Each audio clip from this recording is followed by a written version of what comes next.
Hello, hello, my dear friends and family. Captain Starsky joins the chat as always. So good to see you, my friends. Happy coffee, everyone.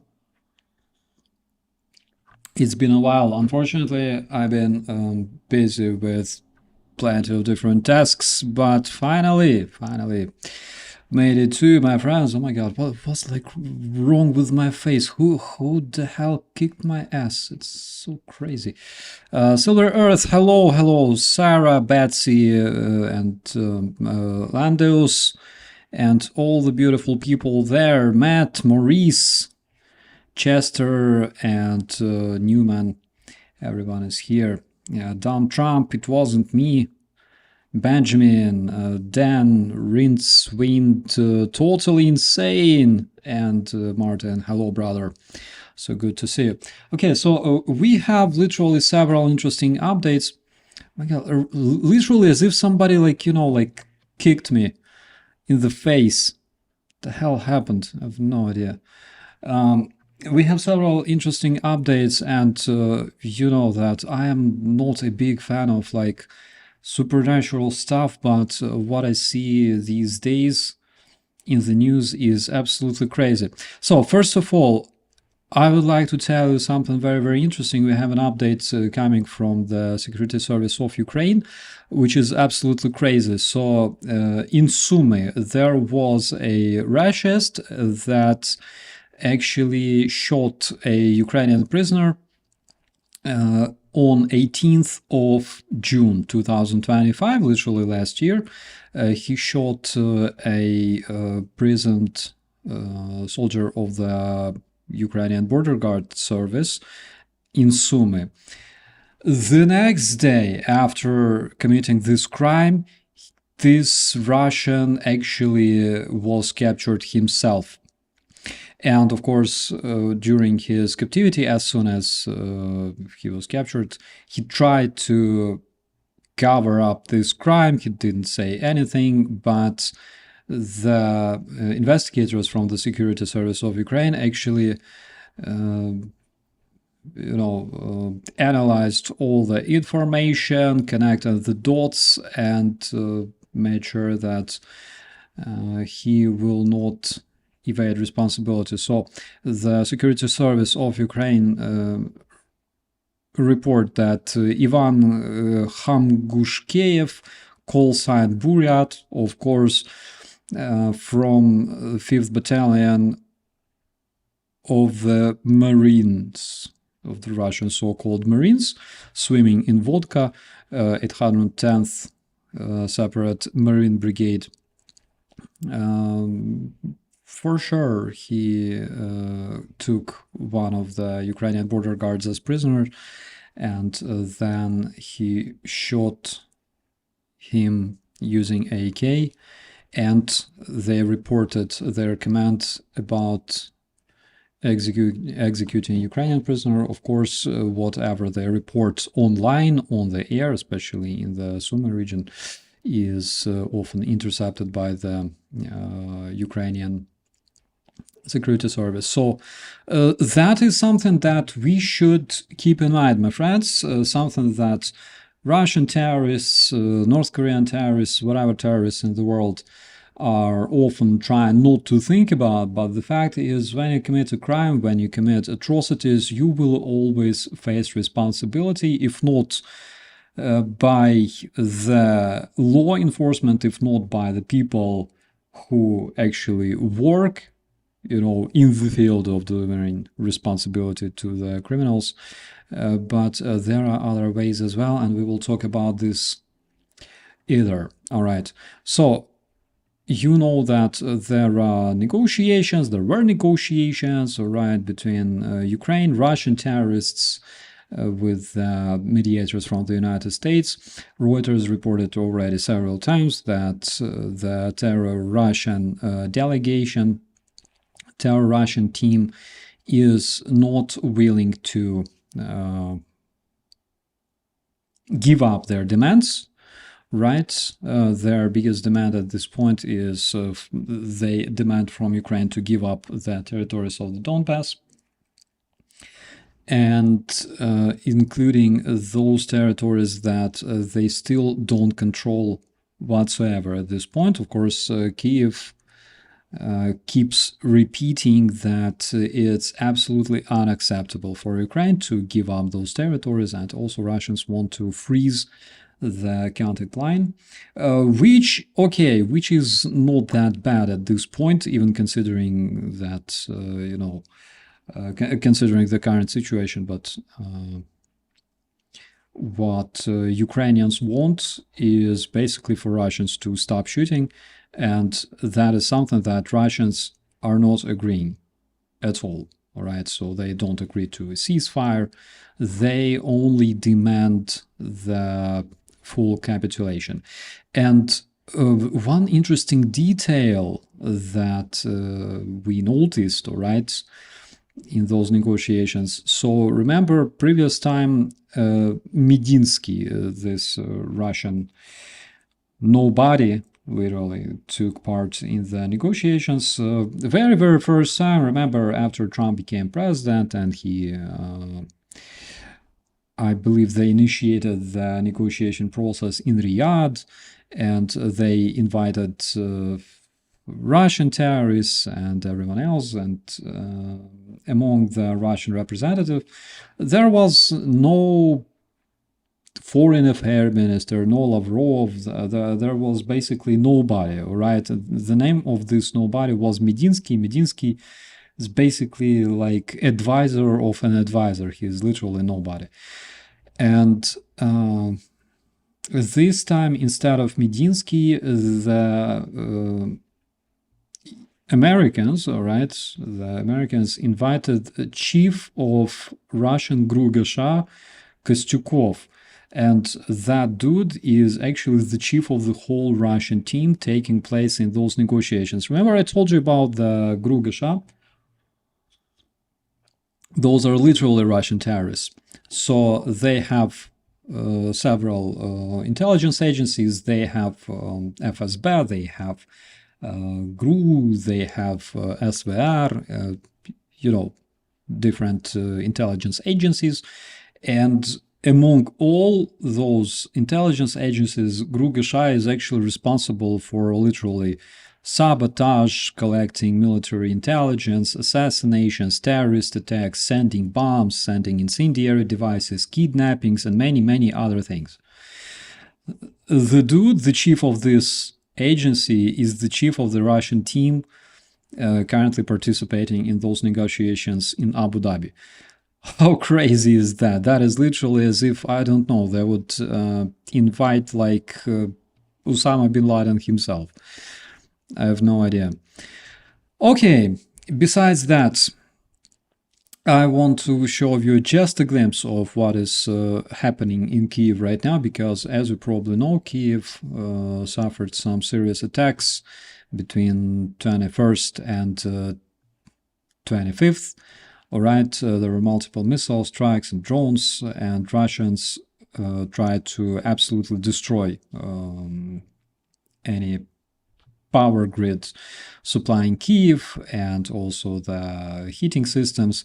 And at this point, several thousands of households in Kiev are without electricity. Kiev is a big city, all right, but several thousand houses is actually a big number, even for Kiev, all right? So I would like to show you, for example, what it looks like at this point in Kiev subway, all right? That is, I believe,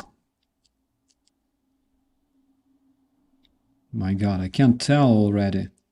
I think it's like the end of the green line, all right? So you can see that the subway is currently acting as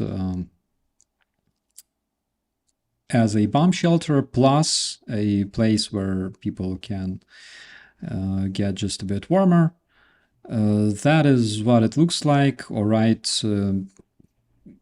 I've seen Ukrainian civilians taking shelter in the subways before, but I haven't seen them, bringing their tents, bringing all their stuff, and of course, it's absolutely insane. But on the other hand, of course, it's much easier to get a bit warmer, all right, in a tent, because instead of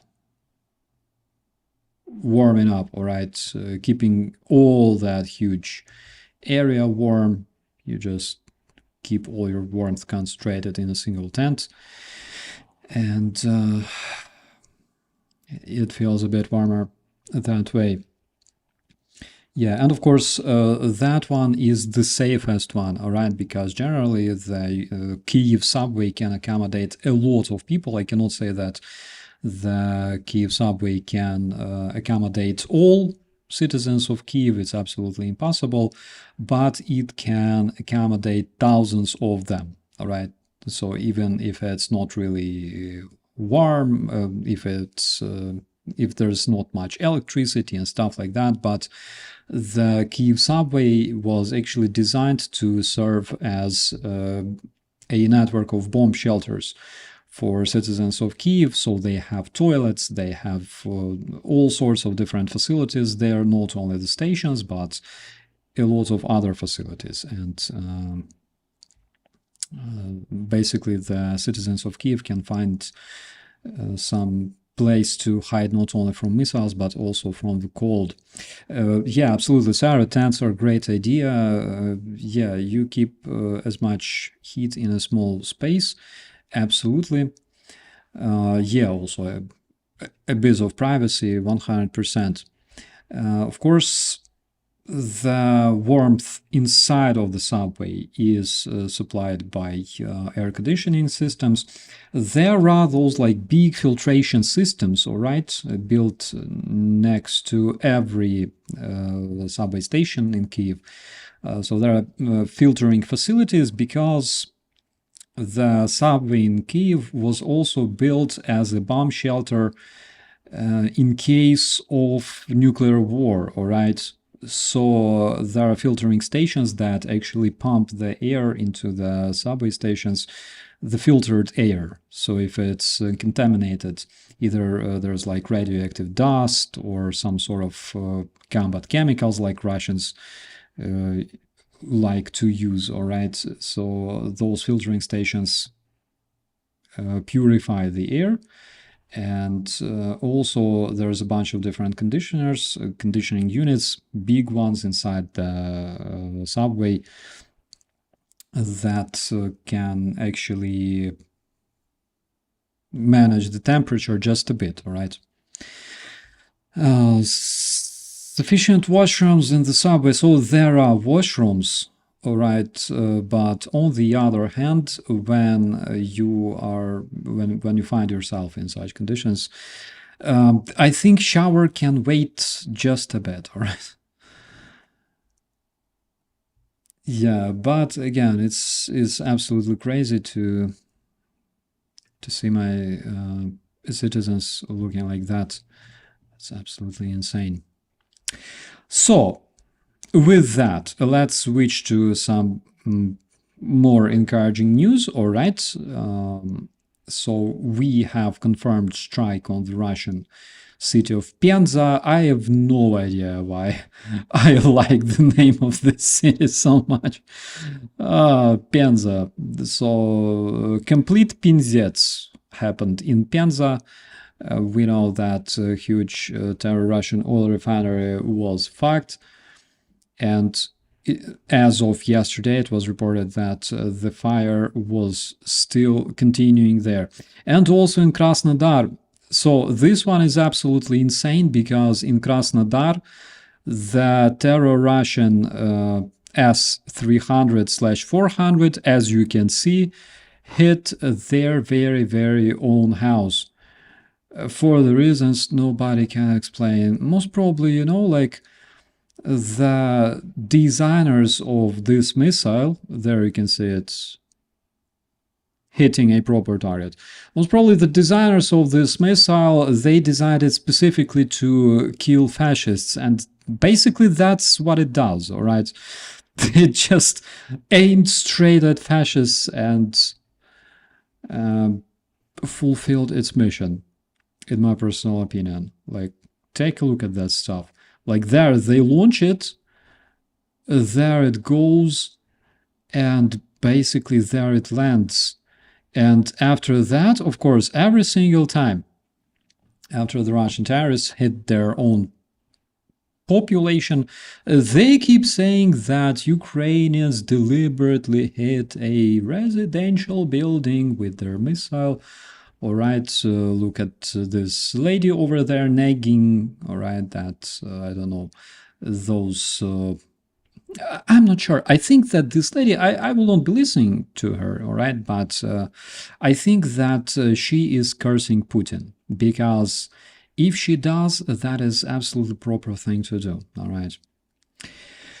So, after almost 4 years, the terrorist Russian Federation actually recognized that the Russian warship Moscow was hit and turned into a submarine by the Ukrainian Navy, because the Russian courts had a trial, and in absentia they, my God, convicted Andriy Shubin, the commander of 406th Separate Artillery Brigade of Ukrainian Navy, who actually hit the Russian Moscow warship with 2 cruise missiles, Neptune. Everything is there on their website. And now let's remember what Russians were saying about that, all right? Let's remember what the Russians were saying about the flagship Moskva. They were basically saying that there was a fire, reckless smoking, I don't know. Somebody decided to warm up a tin can of like Russian tushonka or shea, and basically that was the reason why the whole ship got destroyed.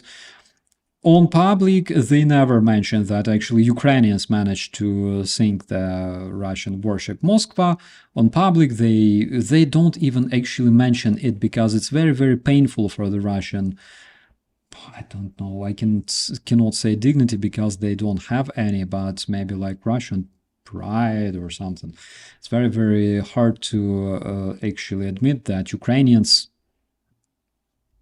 sunk Russian warship Moskva. What was that button for? Yeah, exactly. But reality is, we all know, and basically the whole world knows, that Ukrainians hit Russian warship, sank it, and that's it. Do you know anyone who got one of the winter outfits with sand from Canada? Mitch, no idea, literally. I personally, I don't know anyone.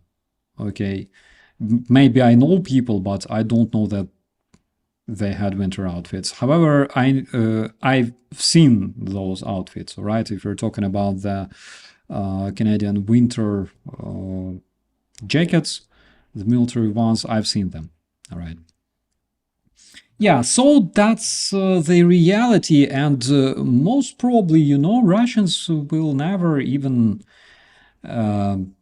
know the truth, all right? Maybe in like several years they will be making, you know, those Russian movies, those very, very cringy movies about heroic Russians, heroic Russian personnel, the crew on board of the Moskva, whatever, flagship, all right, that they will make something like Titanic. I think that, who was it, Cameron, right? He might help them. He's their big fan.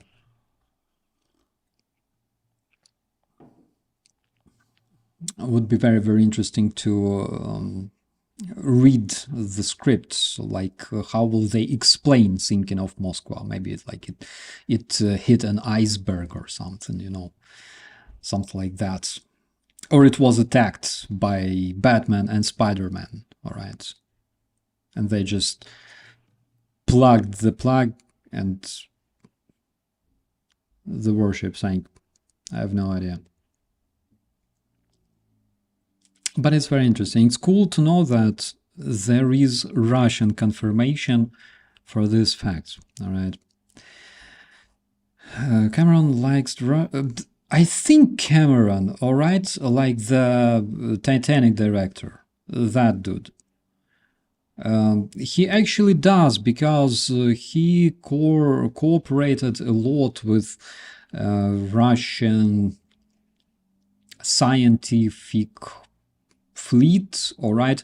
The same scientific fleet, by the way, that was involved in destroying the cables in the Baltic Sea. So he cooperated with them a lot, and actually you may probably saw the documentary he made on Titanic, and they were like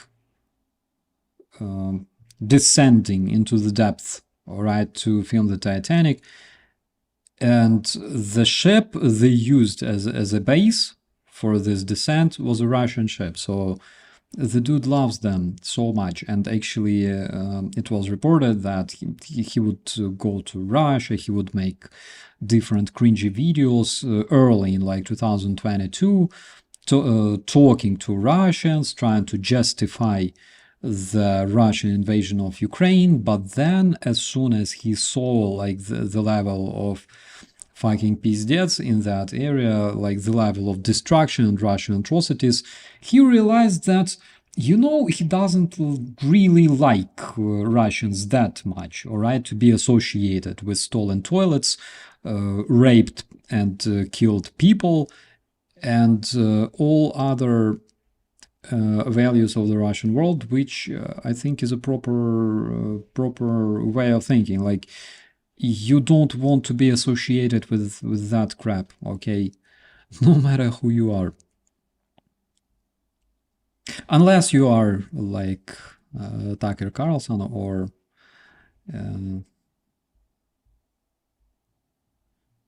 you know, the other one, the Ritter dude, then he fits.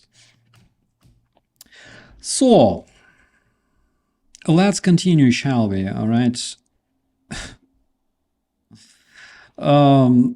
If you don't see freaking like nothing, all right, on this screen, then it means that that's the way it's supposed to be, because we're looking at Belgorod, and that was some of the biggest attacks on Belgorod heating and power infrastructure, most probably since the beginning of the war, because the Russians were absolutely hysterical about this one. They were reporting HIMARS.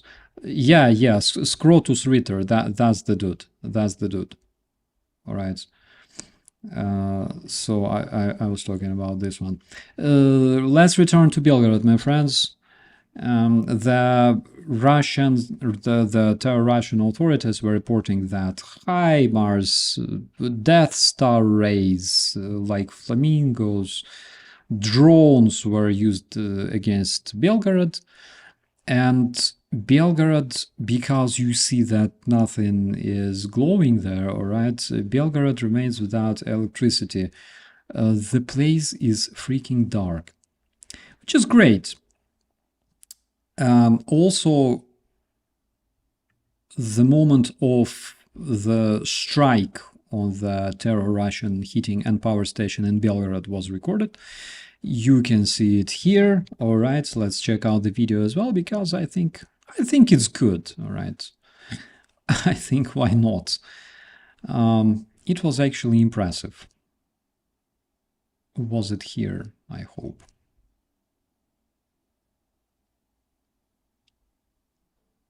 No, not that one. Ah, yes, that one. The dude decided to like slowly go away, and there it is. The one that actually switched off the lights in the city.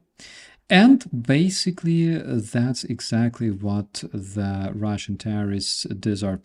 So the Russians were squealing that HIMARS, that the HIMARS and allegedly Ukrainian Vilha were used. Approximately 50 missiles hit Belgorod, because FAFO. Also, Bryansk suffered that day. I'm not sure if you can hear this one, but probably no. There it is. Я что-то заснял очень. Ой, блядь. Yeah, so like, a bunch of fecal language coming from this Russian. It's very hard to actually translate something. По нам ебанули, пацаны. Yeah, the dude is like so surprised. Wow, he says. Guys, we were hit. Can you imagine that? How's this even possible that in 2026 Ukrainians are hitting us and removing our power facilities? What is wrong? Jesus. Basically, welcome to Ukraine, suka. So, get ready for that. Yeah. I saw a woman with nice legs yesterday at protest at Minneapolis, 0 degrees Fahrenheit, but who was she? Maybe an alien. Stoned right now. We have like a joke regarding this one, but you should be speaking Ukrainian in order to understand this. So, yeah, like how dare they hit us? Like the rules only exist for Russians. Only Russians should be able to basically do whatever they like, and unfortunately they have quite a few lobbyists there in Europe. The AfD, for example, who also promote the same narrative that Russia can basically do whatever they like to do, and we should just sit down, raise our hands, and let them do whatever. I want to show you something, all right? Let's talk about the main topic of our today's video, all right? Here on your screens, that's not Kyiv, that's not Belgorod, that's not even Taganrog. That's literally Murmansk. And Murmansk is the Russian city located very, very far on the north. There's actually this Russian air base that they use, Alenia, I believe, that the Russians are using to launch their strategic aviation every single time they strike Ukraine.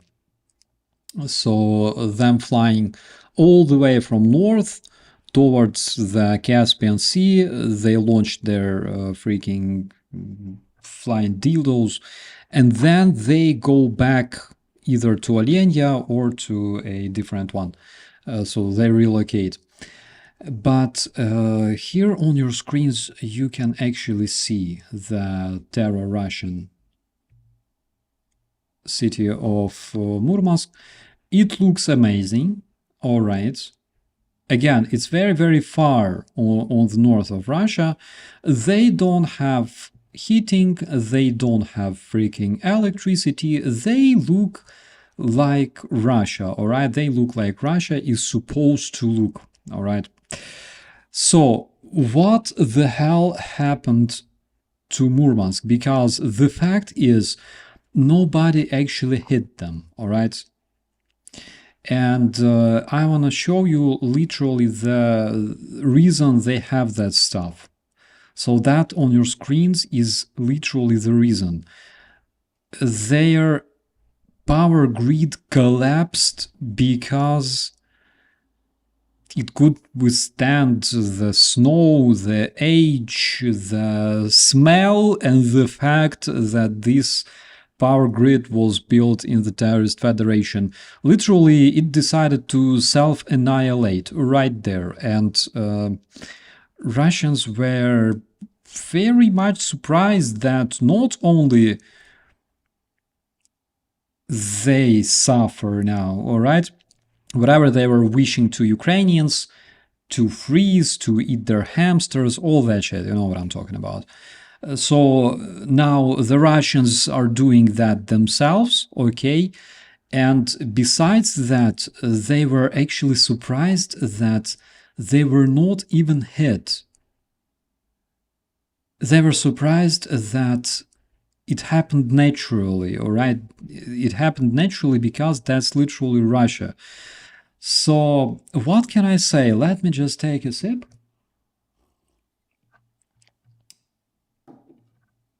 I started believing in karma, my friends, for real. After watching all that, I started believing in like supernatural things. Because imagine Russians scrolling their news every single evening, hoping to finally see some kind of messages that, oh, Ukrainians finally broke, all right, Ukrainians are freezing so much, so they decided to finally break and revolt against Ukrainian government and call to Putin, come here, save us, don't kill us, please. We will obey and stuff. And then at some point, their fucking electricity goes off in Murmansk. 200,000 Russians find themselves, whoa, in complete darkness and cold for no reason. They were not even attacked, all right?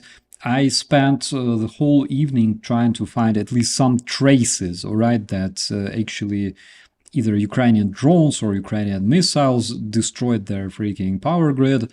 No, my friends, it was destroyed by Russia itself, all right? How crazy is this stuff? So, I gotta agree with you, my dear friends. Karma is a bitch 100%, and it works. So, I just don't know how to explain this stuff other than, it was karma actually reminding Russians that they cannot commit shit forever, all right?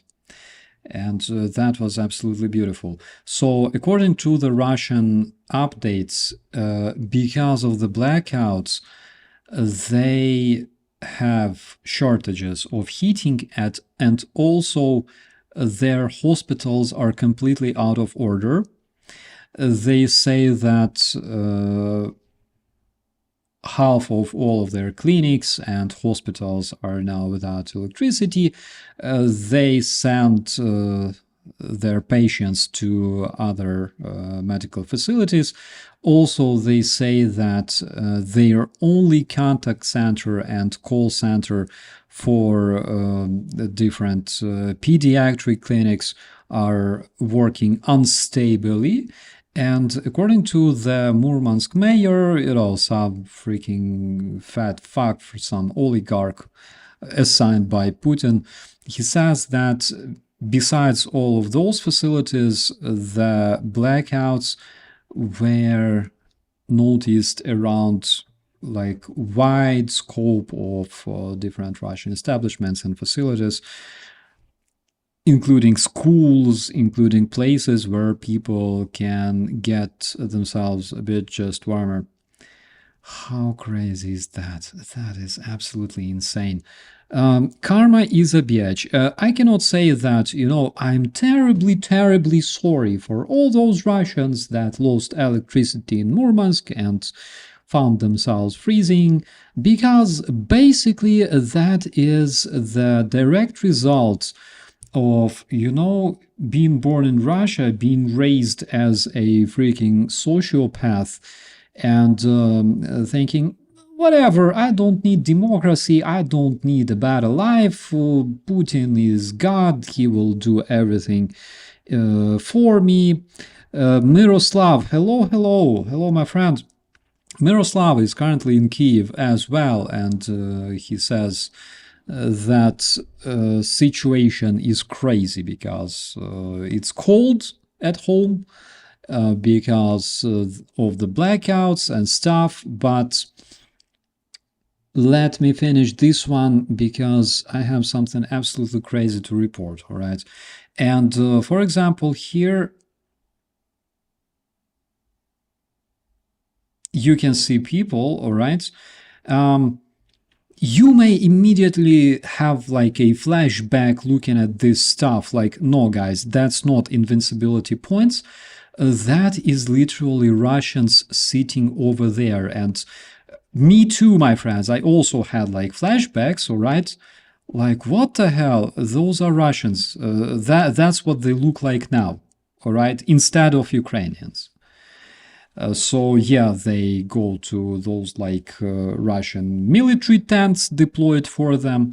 They try to charge their sheds. And for example, I don't know, this lady is like trying to call like her son, for example, serving somewhere on the front line in Ukraine, and says, son, how is our invasion of Ukraine going? Is everything fine? All right. And this lady is sitting there, you know, with such, you know, thoughtful expression on her face, and she thinks, well, you know, life kind of sucks, but at least Ukrainians are freezing as well. All right. I believe that's literally their thoughts. Okay. I'm not being brutal, my friends, I'm just being completely honest. And yeah, there you can see, you know, like Russian soldiers. These fucks look extremely happy being there, because they literally, you see, they disseminate like some fucking kasha or she, I have no idea. Thank God I'm on this side of the screen, because that fuckery probably smells like ass. And some freaking chai, some tea that, yeah, the grandma says, are we in Kiev yet? Yeah, absolutely, I think so. That's exactly what she asks. So that shit is called Russian black tea. That's literally, you know, like tea powder mixed with, you know, a rug they use to clean the floor, and like I know how it smells, all right, because I remember the Soviet times. So these two fucks should be extremely happy, you know, being there in Russian Murmansk right now, instead of literally turning into fertilizer somewhere in the Ukrainian tree lines in Donbass. Like, seriously, look at that dude. He's like, holy fuck, like the best job ever. And that one is like, thank mom, thank dad, all right, that I'm not an officer. Oh my God, I don't know whom to pray.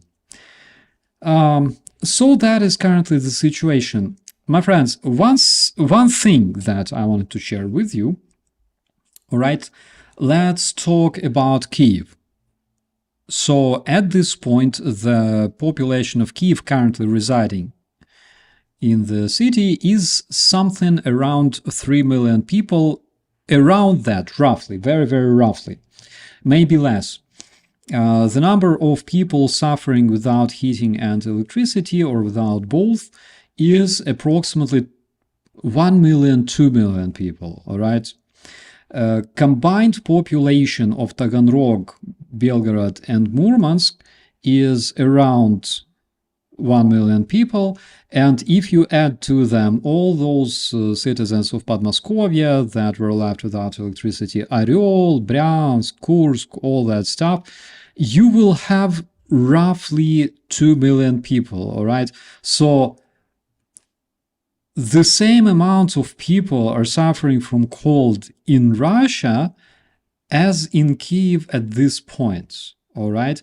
And approximately 200,000 of those Russians that are freezing their asses there, they're suffering in Murmansk, where nothing happened. The place that wasn't hit, all right, that wasn't targeted. I just to repeat myself, it looks like that only because Russia destroyed those power lines itself, okay? So what did the Russians achieve by that? They literally achieved the fact that as many Russians in Russia are suffering as Ukrainians in Ukraine. Speaking of freezing, speaking of blackouts, specifically in Kiev. I'm talking about the Kiev capital. So that's just so you could understand, all right? The ones in the Moscow area, yes, there's also a very, very interesting situation. And that is literally the symmetrical response, the way I can call it, all right? But we also have something very interesting here. There is this Russian propagandist Mardan, all right? Radio Komsomolskaya Pravda. So basically, in his Telegram channel, he says, the strikes on the Ukrainian power grid today are considered the most universal and efficient tool to force Kyiv and the European countries to peace. He says destruction of energy grid of the biggest and most populated regions, Kyiv, Kharkiv, and Dnipro, that are being targeted deliberately by us, by Russians, will lead to 3 or 5 million new refugees, will absolutely collapse the social system of European Union, and the rest, 3-4 million, will collapse the remains of the social infrastructure of Ukraine. And he happily says that the spirit of encourage slowly turned into the smell of napalm in the morning. That is literally, my friends, Russian propagandists openly speaking that their terror against the civilian population is literally their only and most effective tool, in their personal opinion, that they can use in order to achieve their military goals. We're not talking about the front lines, we're not talking about diplomacy, we are talking specifically about Russian terrorists striking the civilian infrastructure in Ukraine, striking energy grid, striking hospitals, and everything else. And I believe that it's a very, very good evidence for like Hague, all right? I believe that this one will be remembered. Yes, and just so you could understand what exactly this Russian propagandist is calling a tool for acquiring their military goals, I will show you in just a second. So, for example, on this picture, you can see one of the Russian victories in Kiev, because that is a grandpa. He's 88 years old, and he needs to use the air concentrator, this one on the photo, and he cannot do that because there is no electricity, and there is no electricity because the Russians hit the power grid in Kiev, and there are actually a lot of people like this man. There's a lot of disabled people that actually require electricity. I'm not even mentioning heating, all right, but because of the Russian strikes on the Kiev power grids, such people are suffering on the first place, all right? And also the fact is you cannot transfer such people, okay, people with disabilities, people that are immovable, you cannot really transfer them to hospitals, to clinics. And this old man is unfortunately doomed to survive this winter in the apartment without his equipment, without electricity, and without heating. So when the Russians are saying that they are saving the lives of Ukrainians from the Nazi regime of Kiev, all right, that they liberate Ukraine, that they protect Russia from the NATO expansion, that they protect conservative values, all right, from like gay satanist Europe.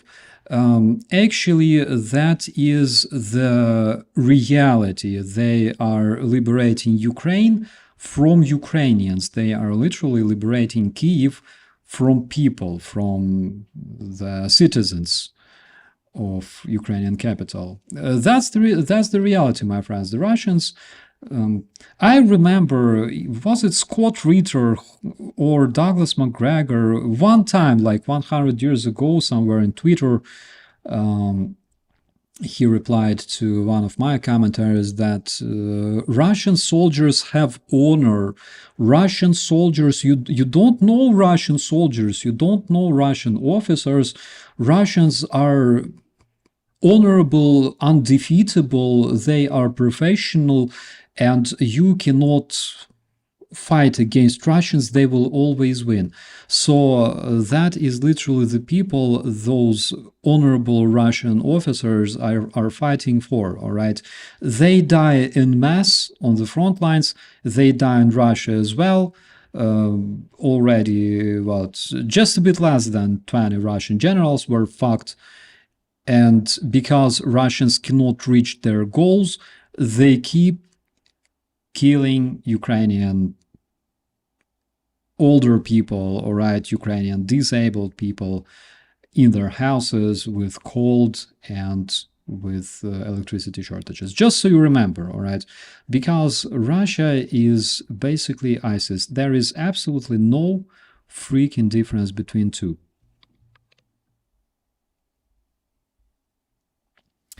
Good news, though.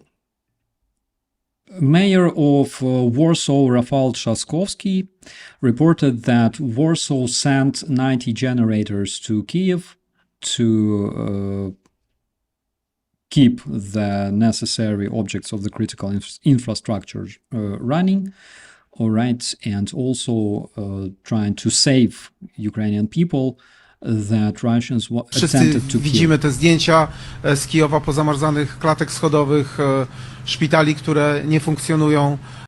Yeah, so he says currently we can see a lot of footage coming from Kiev that show all of those frozen staircases and all the equipment that doesn't work. Ludzi, którzy opuszczają Kijów. Notabene to też się na pewno przekłada na presję na polskiej granicy. W związku z tym nic dziwnego, że tutaj wykazujemy pełną solidarność. So they also say that because this creates a specific pressure on the Polish border as well, so our Polish friends and allies decided to show solidarity with Ukrainian people. Również po to, żeby pokazać, jakie są intencje Rosjan, a że my jesteśmy zawsze gotowi w takiej sytuacji pomagać. Wszyscy widzimy. And to show the Russians that Poland is always ready to help Ukraine. So Russians can basically kiss my ass.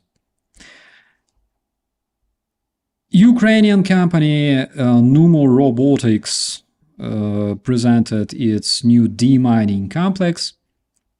This stuff is really cool because this stuff is designed to demine Ukrainian territory from the terror Russian mines, and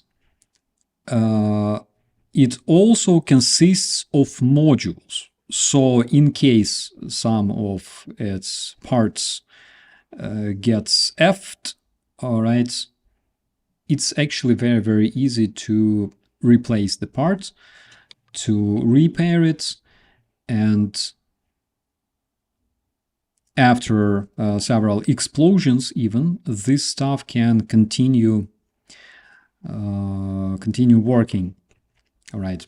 What is the situation in the rest of Ukraine regarding power outages? So we know that the western the more western you go, all right, the more westwards you go, the more electricity is available for the population, electricity and heating. People in Lviv, for example, report that they have electricity and heating, but the more eastwards you go, the situation is absolutely different, and the same is with Kiev, unfortunately. Kiev specifically was hit very, very hard. We're talking about the primary heating and power stations in Kiev. So the Russians were literally striking them, aiming the power and heating infrastructure. So, for example, if we were talking Kharkiv and Dnipro, partially Mykolaiv, so we can see very, very similar situation there. All right. As a German, I'm waiting also for Taurus. Same here, Annette. We are also waiting for that. And generally speaking, we are waiting for a bigger scale of like Flamingo production. Those missiles showed very, very high efficiency at striking Russian oil refineries. We will talk about this one as well. The orange man-child probably forgot about Ukraine. Yeah, he forgot about everything except Epstein files. That is why we don't see them even today on 26th of January 2026. And who knows when we will see that. So, speaking of Germany, by the way, recently Bild reported that it turned out that Berlin-Brandenburg, specifically the warehouse in this area, became a key chain link in the network of delivering sanctioned goods to Russia. So there was a top manager in the Russian Post of Russia, Почта России, Dmitriev. So this Dmitry registered like a mailbox in Köln, but in fact it was coordinating the movement of trucks, like multiple trucks delivering stuff to the terrorist federation.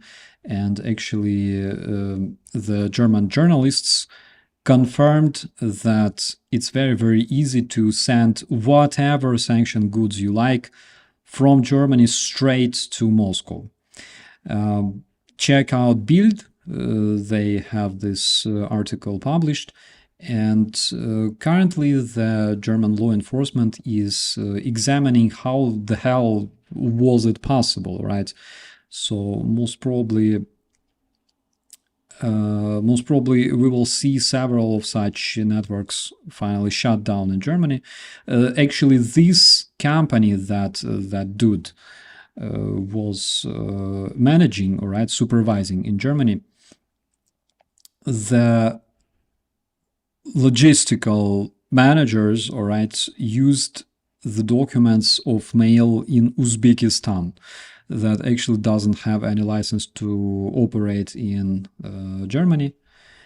And the way the journalists discovered that you can actually send whatever shit you like to Russia, they sent five parcels with sanctioned stuff.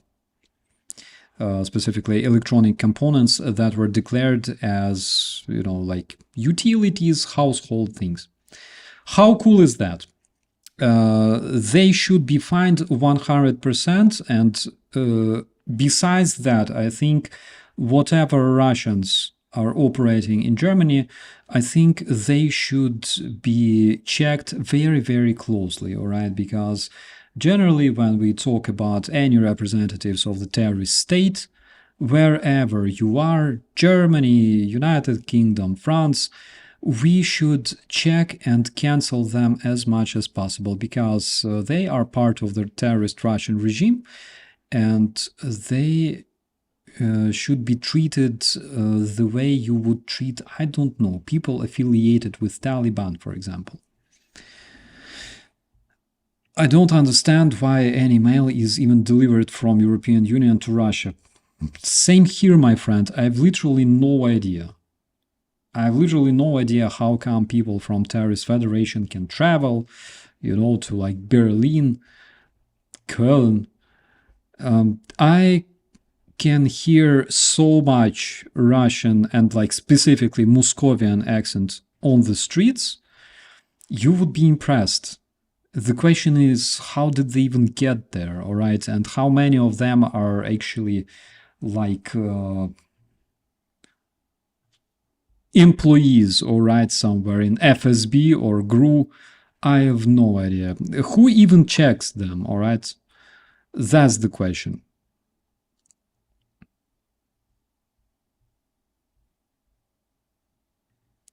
Prison time is what I think. I think so. I think so. And I think that Dmitry V will have a chance to get more acquainted with amazing German prison, check out. But there's a risk that he might like it here, all right?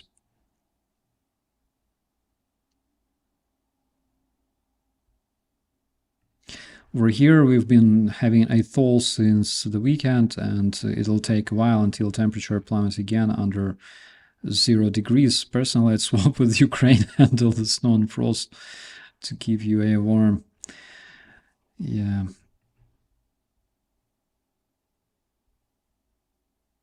We had a flea market in my region, and then there are so many Ruskies there. Yeah, they just... I am not surprised, my friend. All right. I'm not surprised at all. Do we have anything else?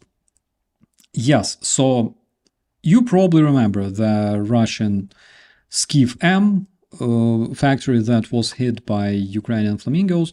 Actually, we have footage confirming that it was hit, and you might want to know how exactly was it hit. It was hit very, very good, my friends. It was hit successfully. So we have a confirmation that at least 4 Flamingo missiles reached the target, and this shed ceased to be. That's Kyiv. You can see some lights, all right, in the houses there. You can see the tents of the invincibility points in the yard. Actually, I can even recognize the location, judging from the houses. Life goes on, my friends. Life goes on. I can say that it's much darker in Murmansk right now, at this point.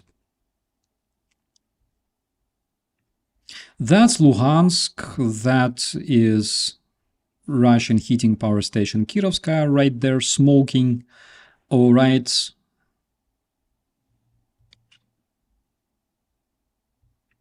That's another picture of the same object.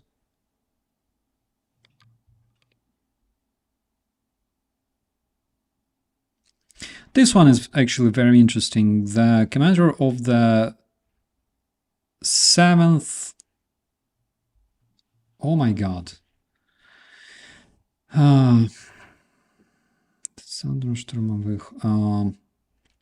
7th Airborne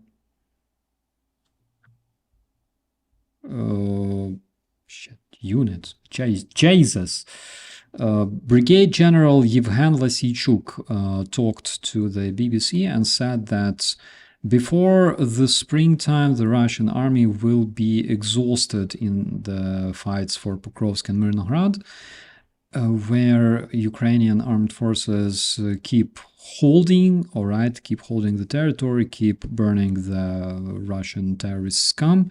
And he says that those 2 towns have key meaning, all right, key military importance, because they stop the Russian movement westwards and allow Ukrainian defenders eliminate Russian terrorists in big numbers.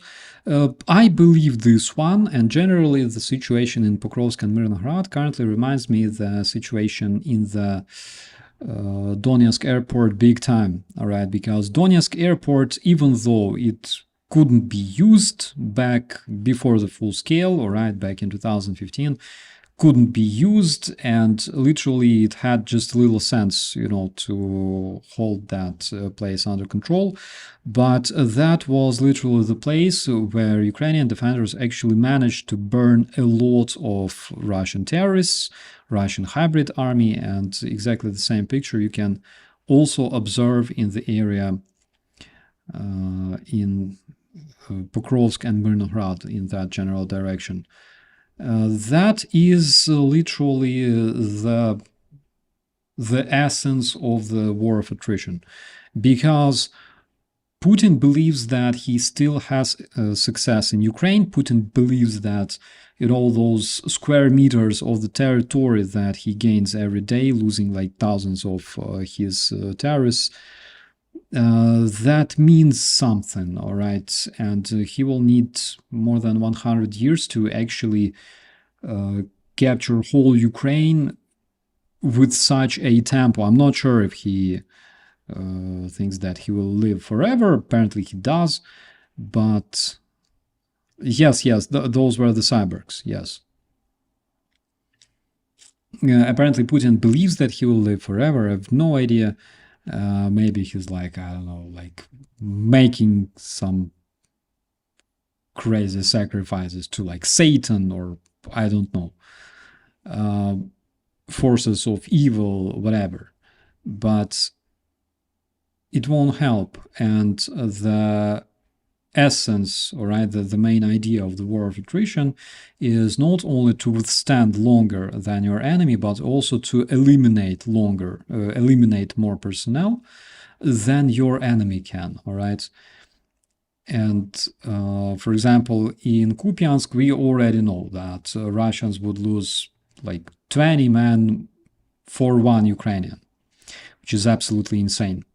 But again, it's natural for two reasons. First of all, the advancing army always loses more people. And secondly, because they are Russians. That's the whole idea behind Russian tactics since 1947, probably. You know, lose more men than your enemy, all right?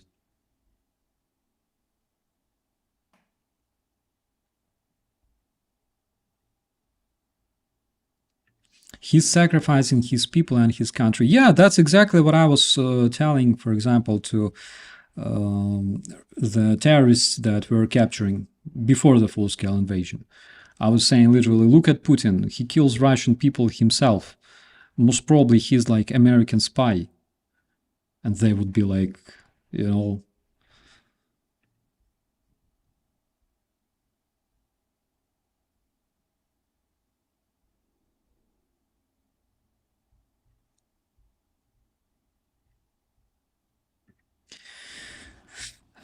do the POWs from occupied areas of Ukraine stay in free areas and join their comrades? Do the POWs from occupied areas stay in free areas, enjoy their comrades? What do you mean, do they stay in free areas? You mean like, do they stay on the controlled areas? It depends. It depends. Generally speaking, Russians don't really like to exchange the POWs from the occupied territories. And generally, they don't really like to exchange like convicts or like Buryats, Yakuts. They would rather exchange people from like Muscovia, you know, all those areas. That's something that we talked about, by the way, in one of the streams.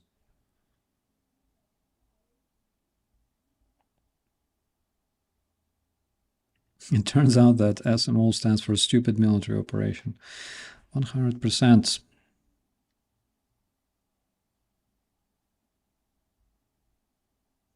Cyborg Putin, or time traveler Putin, or Creo Putin.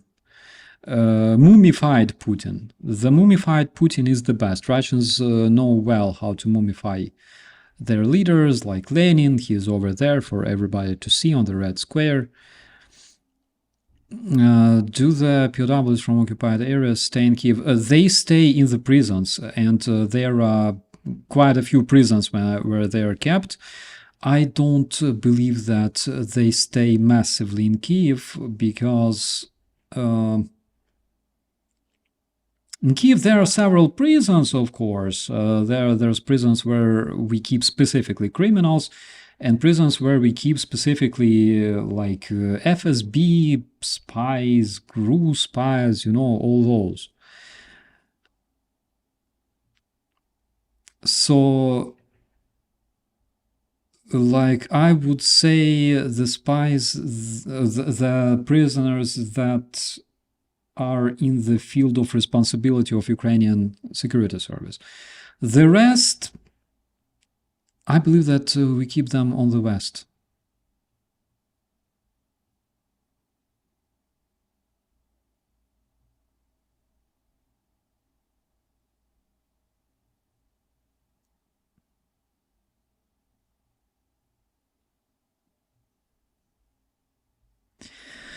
What else do we have, my friends?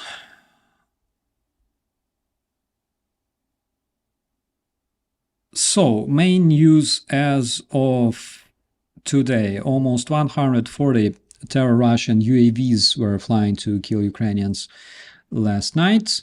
110 of terror Russian UAVs were destroyed in the north and east of Ukraine. The Russian terrorists also shelled Sumy region.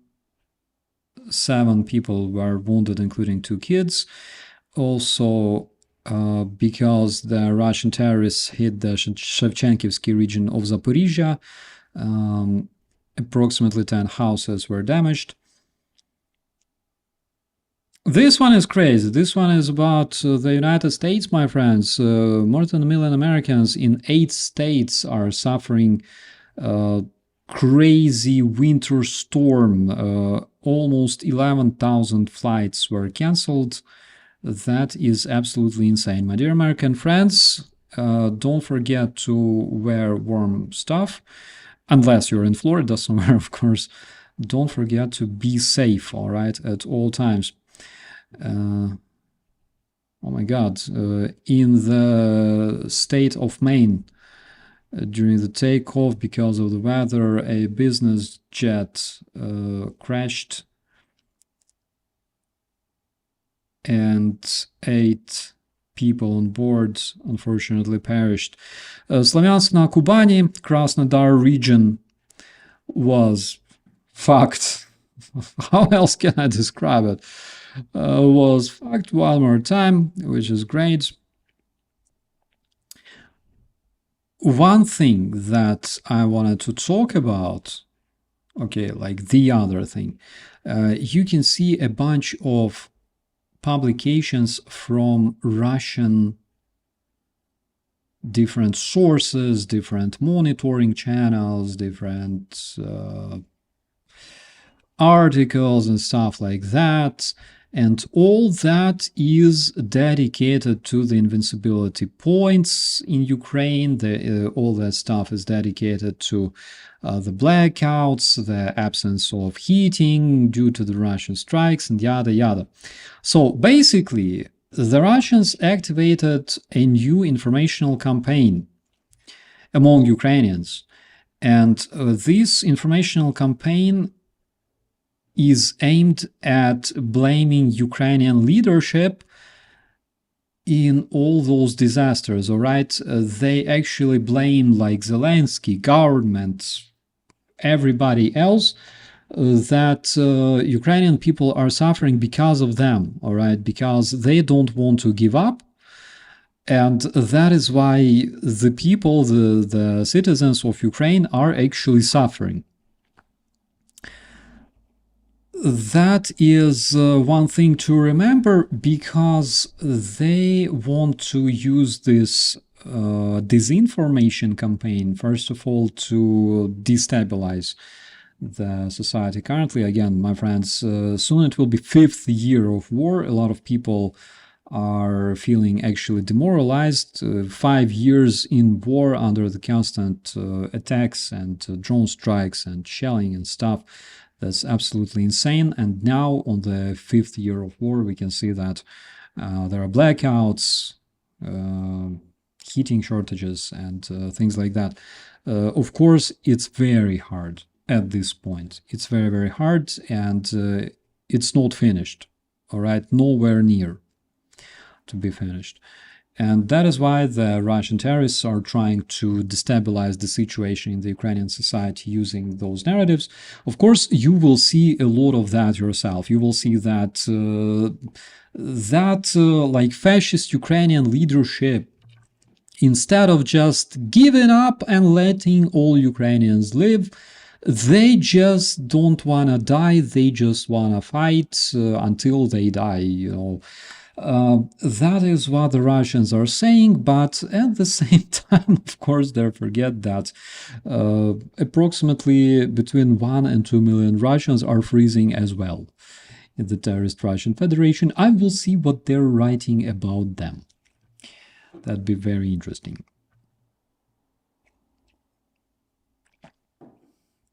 The other day I've heard a very interesting thought. Do you think Zelensky is the Churchill of our time? I think all Ukrainians are the Churchills of our time, my friend. Zelensky does his job as well as every single Ukrainian does his job. So, can we talk about what you hear about IDF? Israeli Defense Forces? Or which exactly IDF? I have no idea, all right. What were we just talking about? We were talking about the Russian disinformation. Oh my God, my friends, please remind me what we were talking about. I just lost it. Sorry, overwhelmed with commentaries. So, I heard a very interesting thought, by the way, from one of our German viewers. He said that he will be voting for like all sorts of ultra-right, like AfD 100%, because all other political leadership, like political leaders and everybody else, are basically traitors. They betrayed the German voters, they betrayed all the people, all right? And that is why he will vote for pro-Russian ultra-right motherfuckers to revenge to the incompetent German politicians. That's literally like a thought, all right, from a person. Why are we insulting Zelensky? Nobody does, my friend. Nobody is insulting Zelensky. He does his job perfectly, and I have no idea why to insult him. But what kind of freaking mentality is that? All right? Like, in my personal understanding, if your politicians are incompetent, you gotta find some kind of way to establish the communication channel with them. Okay, go on the streets, make petitions, talk to them, because that is the way democracy works in Ukraine. In Ukraine, if something is wrong, Ukrainian people go on the streets, they write petitions, they talk to the government, and make government hear Ukrainian people. All right? Ukrainian people already went through, you know, like voting to revenge. We had this situation when probably first Ukrainian Western democratic president, Viktor Yushchenko, actually turned out to be a fucking rag, all right? Turned out to be a fucking piece of shit, because people trusted him. He he didn't do anything. And eventually we saw such a crazy situation when we had President Viktor Yushchenko and fucking Yanukovych was his prime minister. How crazy is that? At some point, that's exactly what happened. And eventually people like rage voted, protest voted, all right? They voted for pro-Russian fuck who actually brought Ukraine to the brink of the revolution, all right? By his atrociousness, his absolutely insane level of corruption and everything else. And it resulted in more than 100 people shot during the Revolution of Dignity. It resulted in Russian invasion and everything else. Because, again, Yanukovych was partially responsible for that, partially responsible for the invasion. Yanukovych, when Russia invaded Crimea, Yanukovych was still technically Ukrainian president, and he didn't do anything. He ran to Russia 2 days after Russians annexed Crimea. That's, again, something to remember. It wasn't like, because Russia wanted to save Russian-speaking people or Russia wanted to save Yanukovych. Yanukovych was a traitor. He allowed Russians to invade Crimea, and then 2 days after the beginning of the annexation, he ran to Russia himself. So he's a criminal and a state traitor, all right? But Ukrainians have very, very clear understanding of what the value of the vote is, all right? Because Ukrainians will not vote just to protest, just because of rage, just to revenge somebody. Ukrainians don't do that shit. We understand our responsibility, all right? Our responsibility for our kids, for our future, okay? Because if you think about it technically, you don't receive your country as a heritage from your ancestors. In fact, you borrow your country from your grandkids, okay? You should think like from this perspective. You don't receive country from your grandparents. You actually borrow your country from your grandkids today, okay? And you will have to hand it back to them when they grow up. So Ukrainians have this very, very clear understanding of value of the vote. Voting to just see your country burning, that's a fucked up position. Now, the same person that we had a discussion with said, I asked, what do you think about becoming ally with North Korea, with Cuba, with Taliban? Do you think that it's a proper thing, all right? For Germany, for example. And the dude said, I don't fucking care if it's Taliban, I don't even fucking care if it's ISIS, if we have a proper level of life. So, do North Korea or Russia or fucking Taliban, do they offer a proper level of life? Ask yourself, and then ask yourself, do you really want to vote for people who want to be closer to those forces? That's something to keep in mind. But there's actually very interesting statistics, all right, that I wanted to share with you. Let me just find it first. I had it right here. According to the recent polls, okay, those are Russian propagandists. Yeah.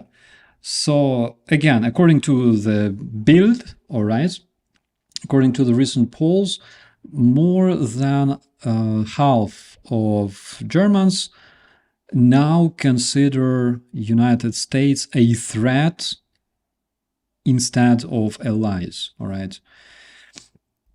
Based on the Donald Trump's threats towards Greenland and possible tariff wars with Europe. That was a poll that was conducted for the Bild. 61% of people stated that they consider Trump a threat for Germany. 24% consider Trump rather an ally. 15% decided not to answer. 52% of people want more decisive policy of Germany regarding the President of the United States, and approximately 1/3 expressed the desire to improve their partnership. So that is a very, very interesting statistics. Again, that is, my God, where is it? Jesus Christ. Yeah, so here we have it. If you read in Deutsch, please check out the link. What I can immediately see from this poll is, remember the strategy, right? The new so-called national strategy of Donald Trump that actually involves this amazing cooperation, all right, with far-right parties around the world. And that is literally written in the national strategy. You can literally find it there. They call ultra-right, fascist, and neo-Nazi movements of the world, they call them patriotic parties. And they say that the new course, new policy of the United States is to cooperate with those patriotic parties, which I think any political party, all right, of its country should be patriotic. I don't know how it works, you know, in a different way. But the very fact that more than half respondents actually replied that they consider Trump rather a threat is actually very, correct me if I'm wrong, all right, especially dear Germans.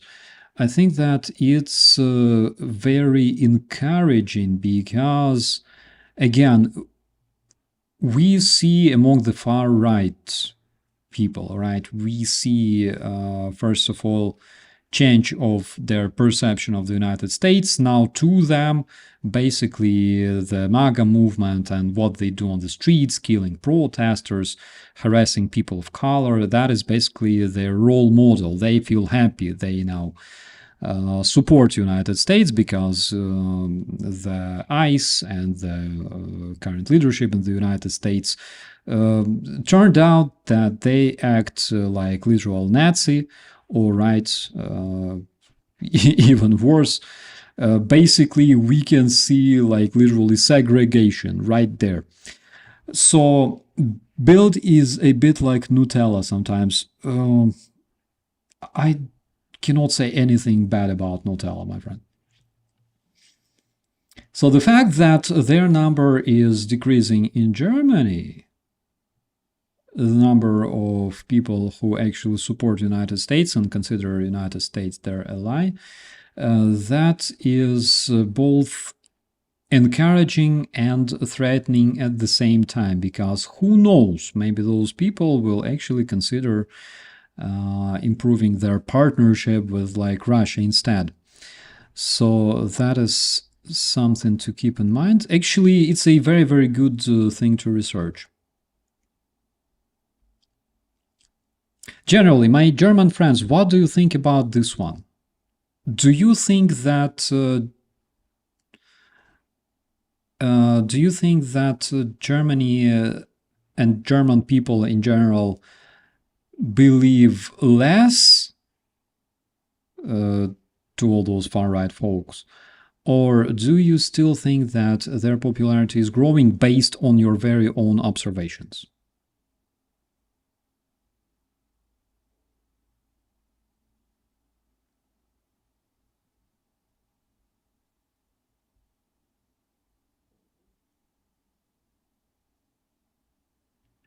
Not even our brown shirts were masked. Yeah. That is something crazy. Again, the closest association I have, like those horrible flashbacks when I see ICE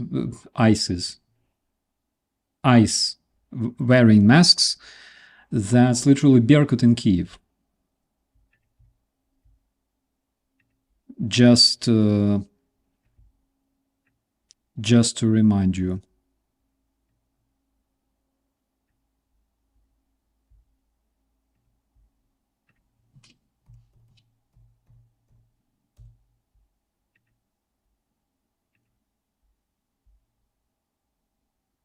Just to remind you, yeah, that's literally Kiev 2014, 2013, all right? Same shit. Same fox literally killing people, and generally speaking, I realized that regime of Viktor Yanukovych is fucked as soon as he shot 2 Ukrainian protesters. That's when I realized that he's on his way down.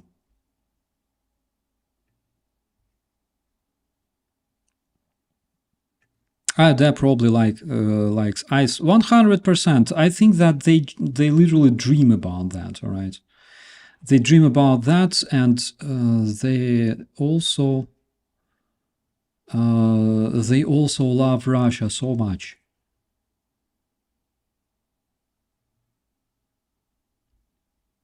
Like their leader the other day stated that how come Germany sent 70 billion euro to Ukraine and tanks? How could we do that? That was absolutely crazy.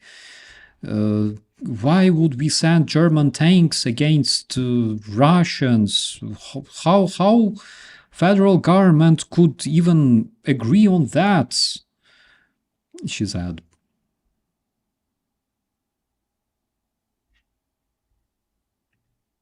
This lady right here.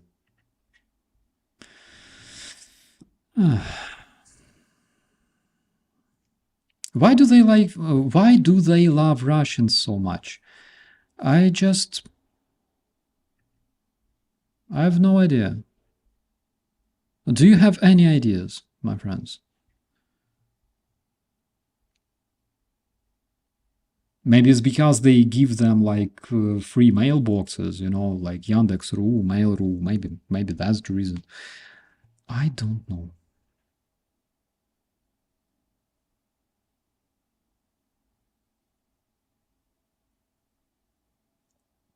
Why do border patrol agents wear masks and invade inner cities nowhere near the borders? Yeah.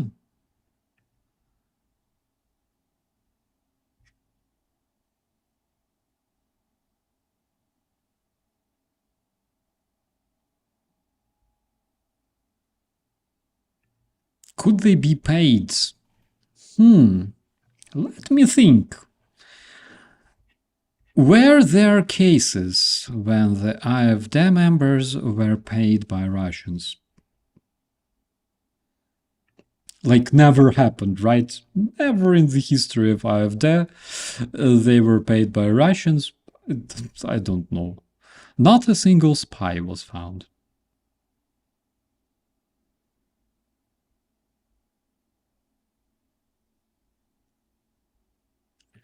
If it was not for Trump, Ukraine would be free of this war. 100%.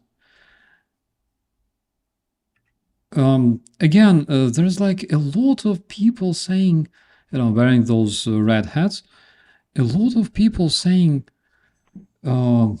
Trump did so much for Ukraine. I'm struggling to understand at least like 3 things he did for Ukraine, all right?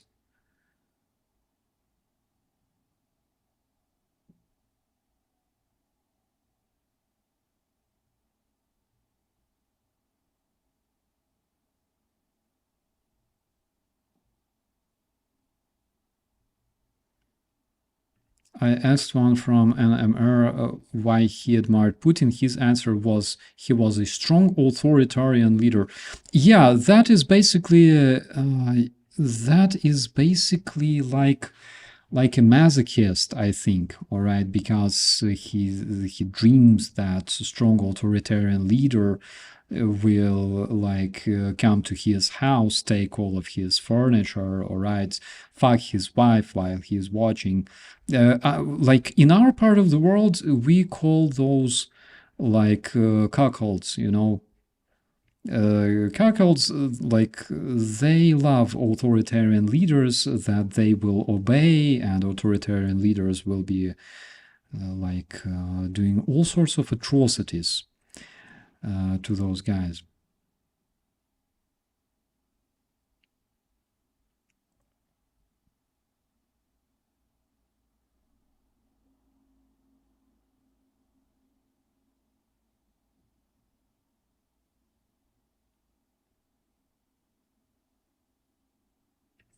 AfD admires everything which is anti-woke. No, not unlike MAGA.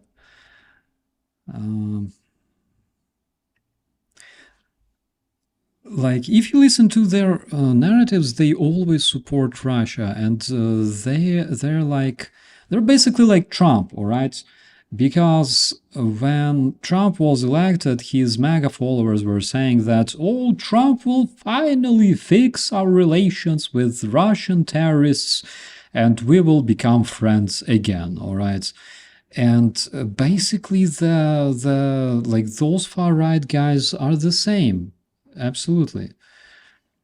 Again, look at all the allied countries.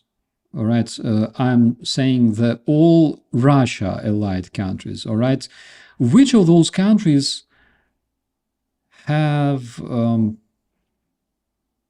at least like proper level of life? All right, North Korea, Afghanistan, Venezuela, I don't know, Kazakhstan, you name it. Which of those countries have appropriate level of life? Which of those countries is the place you would like to go? All right, you would like to move with your family, at least for a while. Belarus. All right. Which of German neighbors look appropriate to you? Netherlands, Prague, Czechia, all right, Croatia, Finland. I don't know. For some reason, you know, when you ask Russians about it, Russians will say, Europe sucks, Europe must burn, all right? But at the same time, as soon as they have opportunity, they fucking travel with all their families to like France, UK. They move to the United States. They just like Brooklyn is fucking full of Russians, right? The population of Brooklyn is, I don't know, like 90%. Well, yeah, besides Serbia, of course, all right. But population of like Brooklyn is fucking whole Russian speaking, all right? Okay, I'm just joking, but you can feel the smell of she on the streets of Brooklyn more often than in fucking Uсть-Пиздюйsk, all right? At the same time, not much Europeans or Americans willing to travel to like Belarus or like Afghanistan for some reason. I don't know why it's like that.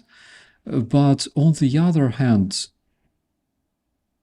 all sorts of perverts actually want to be good friends with Russia. All right.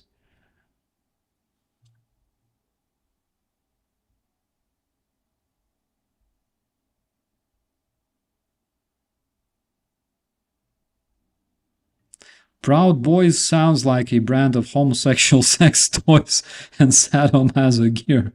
Yeah, actually, I agree on that. Proud Boys, that's what we would call condoms here. Vanka Vstanka or something like that.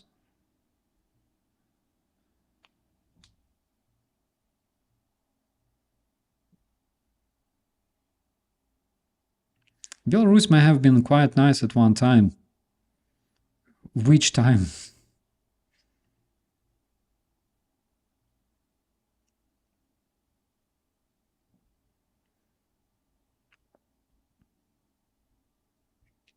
I always said you can smell a Russian before you see them. Yes, 100%. And sometimes it even works in the social media. Like, it's hard to explain, but in the social media it works as well.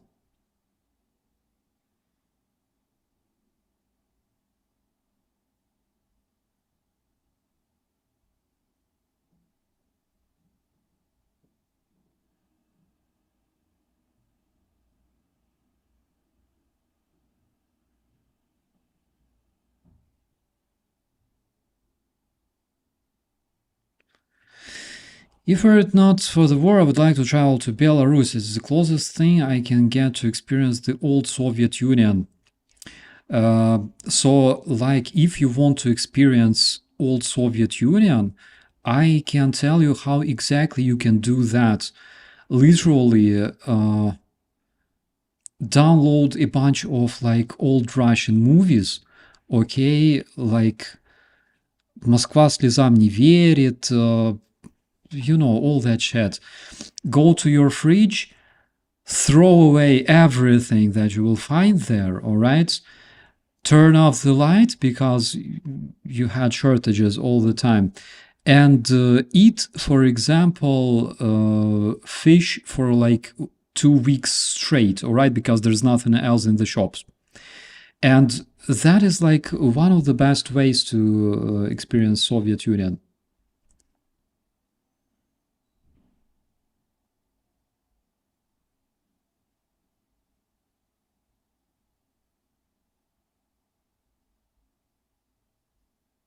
I don't know, like I remember Soviet Union from when I was like 5, 6 years old.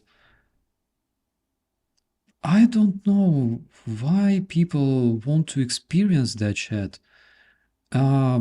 It's like if you want to experience Cold War, or like if you want to experience, I don't know, living in a prison, it's the same. It's like if you want to experience the several last years of the World War II. I would not wish anyone to experience living in the Soviet Union because that was very, very ugly. It was a very ugly experience.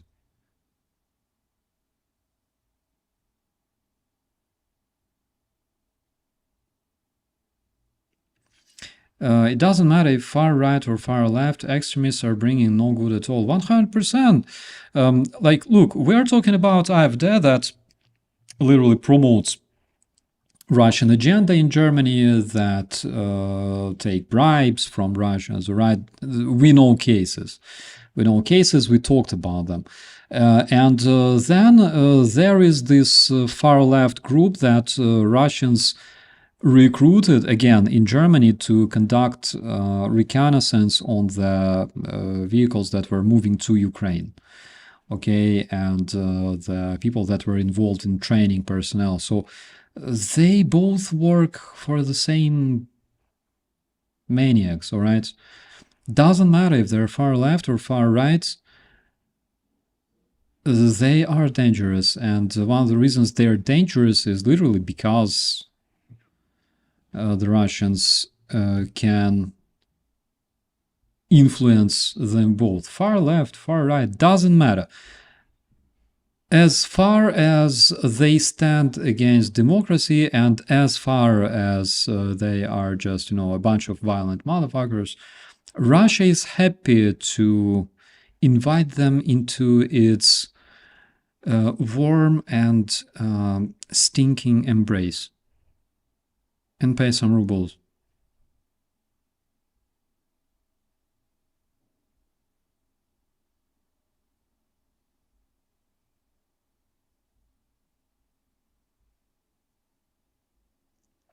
Don't know what the fascination is with Russia. People who don't give a shit about you and are not worth knowing. Yeah, I agree on that. Look, Russians have derogatory, all right, degrading names for basically everyone on planet Earth, and they are not very shy using that in their everyday language. You will not find a Russian person that believes in like friendship of nations, like all that bullshit, even from the communist times, because even in the communist times, they were still extremely racist towards everybody who wasn't Russian. Like Ukrainians, like Buryats, like whoever, you know. And you will not find a Russian who wishes well, just wishes well to everyone, you know, like Germans, French, doesn't matter.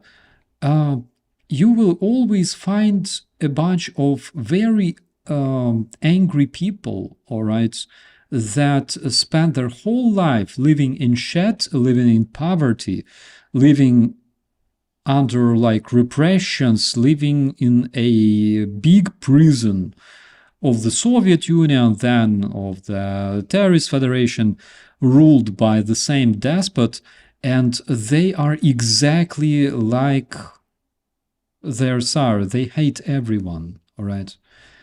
The Russian Tsar is actually a very good role-playing, like role model, all right? Role model for the Russians, because they all want to be like him. They live in sheds. Doesn't matter, all right, because they can sign contract and snatch a toilet from Ukraine, snatch an air conditioner, right? They don't mind. Why not? They got used to that, all right? Russians went through so many wars in foreign countries, all right? So they got used to that. They feel very fine, all right? Like raping, torturing people, you know, killing them, burying them, like they did in Chechnya, in Syria, in Ukraine. They are very good with that. And that is actually part of their culture. That is part of being Russian, all right? Don't make mistakes thinking that you will find democratic people, all right? Because even though it's possible, but you will not find more than, for example, fingers on only one of your hands, all right? You will not find more. 2026, I think I know 3.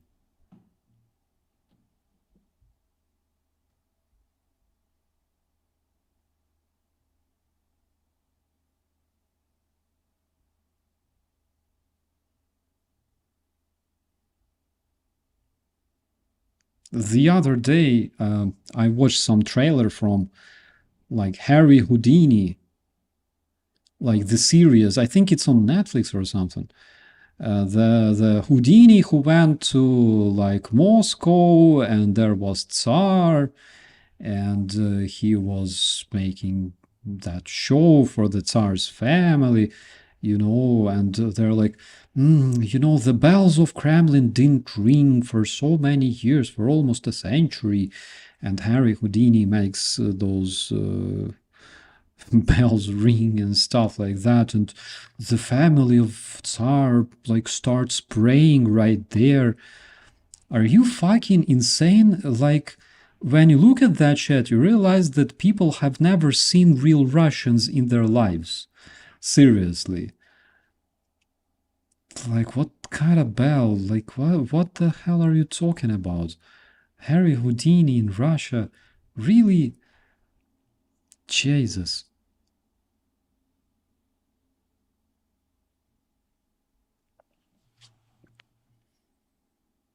Instead of like that shit, Tsar would take Harry Houdini to show how, you know, how his troops shoot the demonstration on the streets. All right, that'd be cool. And then if Harry Houdini stayed in Russia for a bit longer, he would see probably like, those sailors and those brave Russian working people invade that very palace of the Tsar's family, shoot the whole family, rape all the servants, and then steal the shit, and then turn the remains of the Russian Empire into like this, red Bolshevik hell, all right? That Harry Houdini would absolutely enjoy, I think. That is something they would never show in the movies like that, in those series, because that is not like a reality, but we watch movies because they are not realistic. That's the only reason.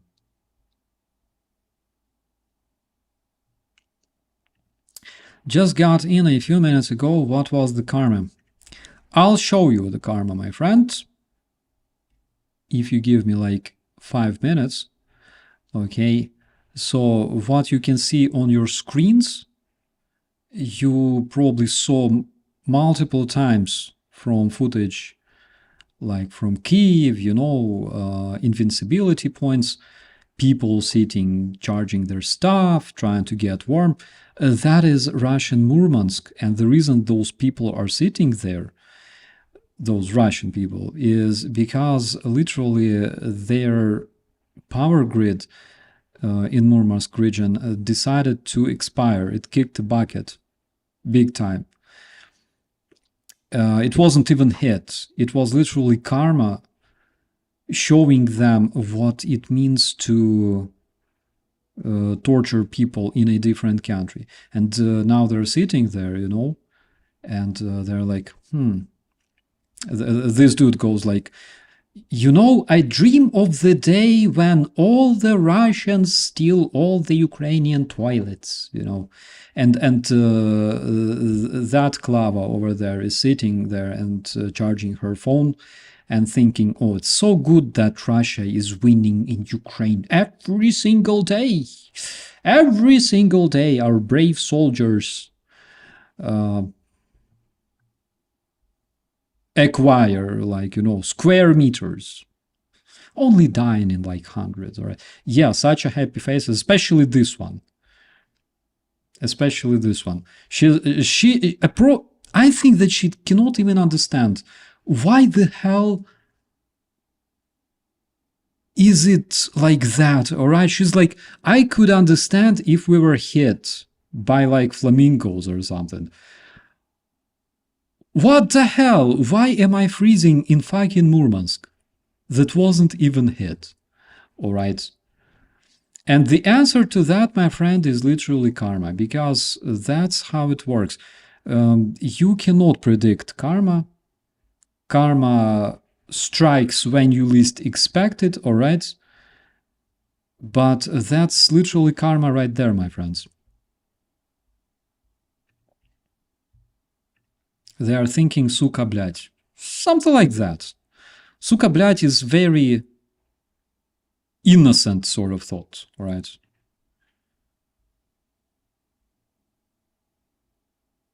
She just hear good news and still that face. Yeah, absolutely. Like Slavic face.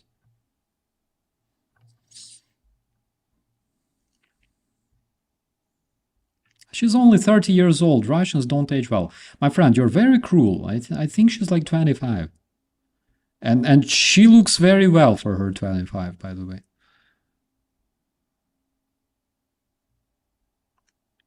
Why do these people support the war? I can hardly see people there, my friend.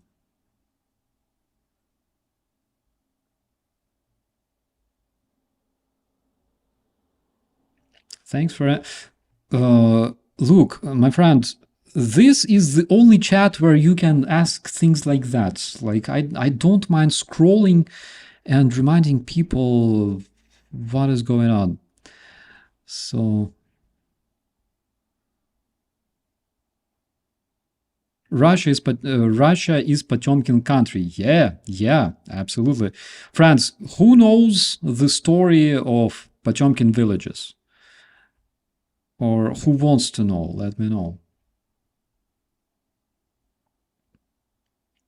The most stable solution to avoid karma is don't do anything bad or say anything bad to the others. Yeah. Not only don't do bad, try to do good, and that will definitely help improve karma, right? Karma will know that it's not supposed to target you.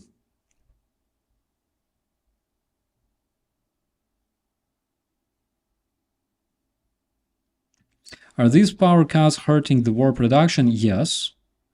Not only the power cuts, the production cuts, right? Like the strikes on the Russian enterprises, they hurt production much more, of course.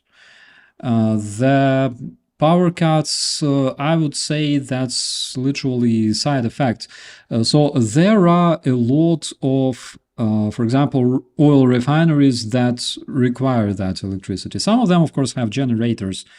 Yes, but there are oil refineries, there are military factories, there are different Russian airports, all that stuff. But that very power cut in Murmansk, it wasn't planned because it happened by itself, all right? Literally, karma decided to just interfere and it's like, okay, Ukrainians, your flamingos don't reach here. I will help you, all right? Like, give me a sec.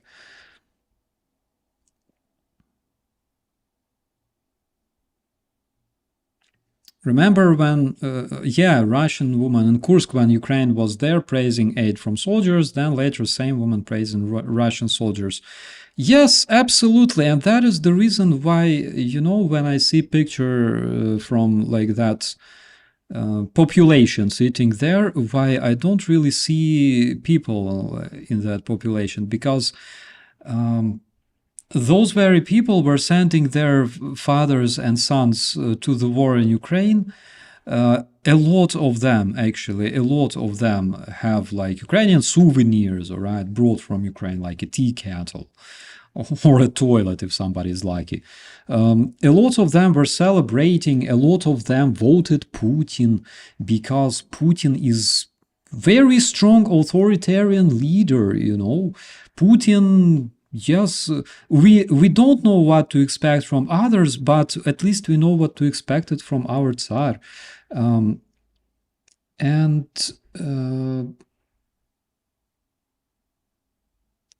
I know the situation. I know that if Americans all of a sudden start parachuting, like, those bush legs all over Russia, in Murmansk, for example, right? Imagine some hypothetical American aircraft just flying over Murmansk, dropping like big crates of cheap chicken, all right? Russians will be snatching that chicken, will be eating it and showing like middle finger and saying fuck USA. That's what I know. That's literally Russian nature. You will not change them, all right? They will always be like this. And if you want to change them, 100 years should pass at least, all right? At least. And that is something a lot of people don't understand. They still keep thinking since 90s that you can just flip your fingers and Russians become democratic, all right? They were never democratic in their fucking lives. And they will never be.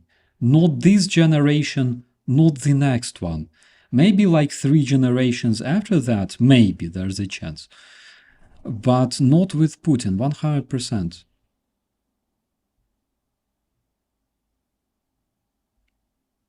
I don't understand why they steal toilets.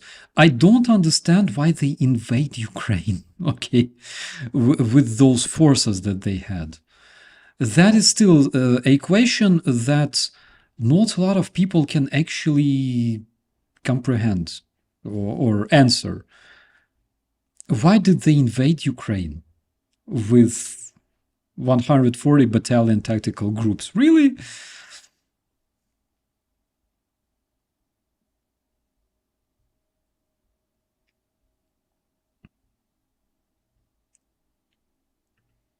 North Koreans, fuck USA while they eat all the rice USA provided them. Yes, yes, that's exactly the Russian way of mentality. And that is the reason why Russians have so much in common with North Koreans, because that's exactly the life they prefer, all right? They prefer to live in isolation, somewhere far from the civilized world, and they don't care about anything else.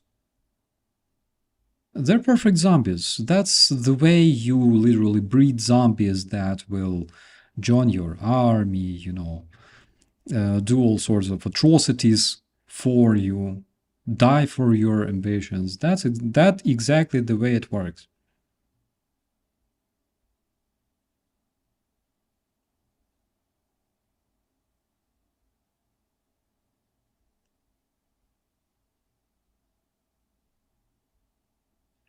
They invaded because of greed, jealousy, and envy for starters. Yes, that's one of the reasons, but like, what is the logical explanation? All right, we know the reasons. We know the reasons that Russians always hated Ukrainians. They never considered us like rivals, partners, friends. They were saying that we are brothers, but they hated us for being free. They hated us for having our own history and language and everything else, all right, our own culture, because, you know, the biggest problem,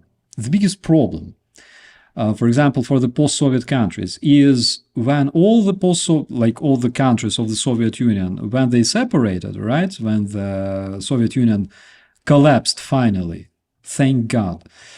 So there was Poland, there was Czechia, Slovakia, Ukraine, Kazakhstan, Belarus, you know, all those countries.